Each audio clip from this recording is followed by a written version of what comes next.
As we just heard, City Council voted today to create a board of civilians to oversee the Chicago Police Department, the Police Board, and the Civilian Office of Police Accountability. That last agency, known as COPA, was created in the wake of the Laquan McDonald murder to investigate police-involved shootings. Recently, Mayor Lightfoot complained about how the agency has operated. She claims it takes too long to render some decisions. And joining us to discuss civilian oversight and more is Andrea Kersten, the Interim Chief Administrator of the Civilian Office of Police Accountability. Andrea Kersten, thank you for being here. Thank you so much for having me. All right, first to that big vote today, the new Police Oversight Council, 7 commissioners that will have oversight over, among other things, COPA. Did City Council and the mayor get this right? As a civilian-led organization ourselves, we're obviously deeply committed to civilian and community input in our police accountability structure. So certainly we look forward to the implementation of this additional piece of that oversight. So sort of a promise delivered after many years of discussion about how this would look and work. And we trust that our elected officials, community advocates, and activists have spent the time and put in the work to put together the right ordinance for our city in this moment. And you no doubt have heard some of Mayor Lightfoot's frustrations with COPA and the former administrator saying that it takes too long sometimes to come to a resolution, citing the Anjanette Young case. She says it took 18 months. Do you agree with that assessment from the mayor?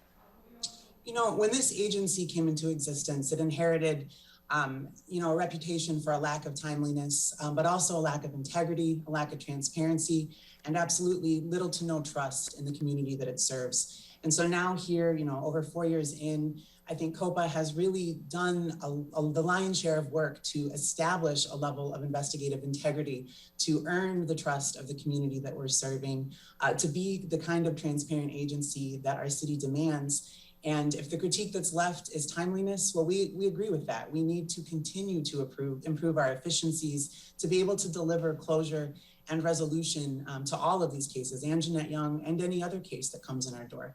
But timeliness, with respect to our investigations, is clearly a critical component. But there's a lot of other timely aspects of the work we do, such as our transparency releases, and making sure that we're explaining to the public and providing information that they are able to have when there's a high-profile officer-involved shooting or other kind of incident that people want answers to. So, we work very hard to meet all of our timeliness expectations and benchmarks at this agency, and we acknowledge that work is ongoing, and we look forward to that. Over the years, resources have been an issue.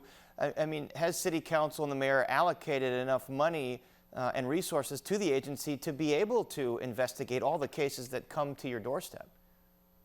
Resources, staffing, all these things certainly contribute to the success of an agency. But what I think we really are focused on right now at COPA is just continuity. We are a relatively young agency. And so being here poised to be selecting our 4th chief administrator, we are really seeking to capitalize on the traction that we've been able to gain, particularly in the last 2 years. And so that is probably the most key component to our success, is just continuing to move on this trajectory of progress that we have been on.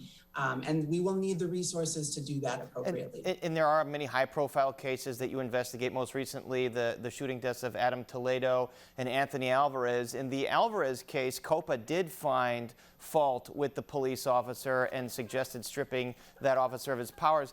Can you give me a sense of the threshold that had to be met to find that ruling? Sure, and those standards are set forth both in our guidelines as well as the department's, but certainly factors such as whether an individual officer is a danger to the community or the behavior would be likely to be repeated, et cetera. So we really have to take those things into account before making such a serious recommendation. And to do that at the beginning stages of an investigation doesn't happen all of the time. So certainly we take that responsibility very seriously in making those kinds of recommendations. And in part of the process here, COPA makes its recommendation. If it does find fault with a police officer, the superintendent of police can disagree, and then they go to the police board. So tell me about sort of the adjudication of this. Is it the most effective way to adjudicate?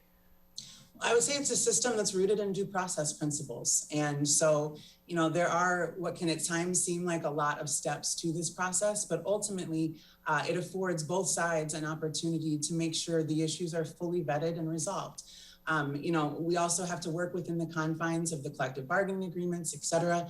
And I think COPA does an excellent job, as do the other, players in this system, at really trying to be as effective at moving cases to completion as quickly as possible. And it's not just police-involved shootings, but the office is looking at Fourth Amendment cases. It's looking at sexual harassment and sexual misconduct. What about that area of the police department? How big a problem is that you've been looking into? Sure. So, historically, domestic violence in particular, officer-perpetrated domestic violence allegations are something that has been under COPA's jurisdiction throughout its inception and even prior to that. The addition of sexual misconduct allegations is something that came about as a result of the consent decree, and we're working to finalize that in our ordinance as well. And I would say, I'm glad you asked, because this is an area of our work that I have particular, I'm particularly prideful of.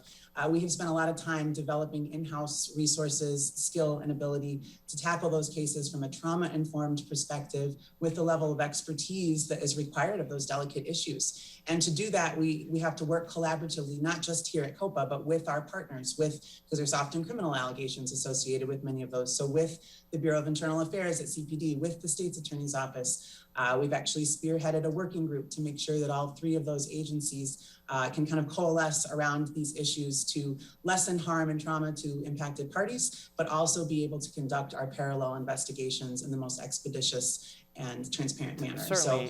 Certainly an important issue. Lastly, for you, we mentioned your interim, the former Chief Administrator Sydney Roberts left. The mayor gets to appoint a new director until this commission gets set in place, and then the commission will appoint it. Is this a job you want full-time? Would you like the mayor to appoint you?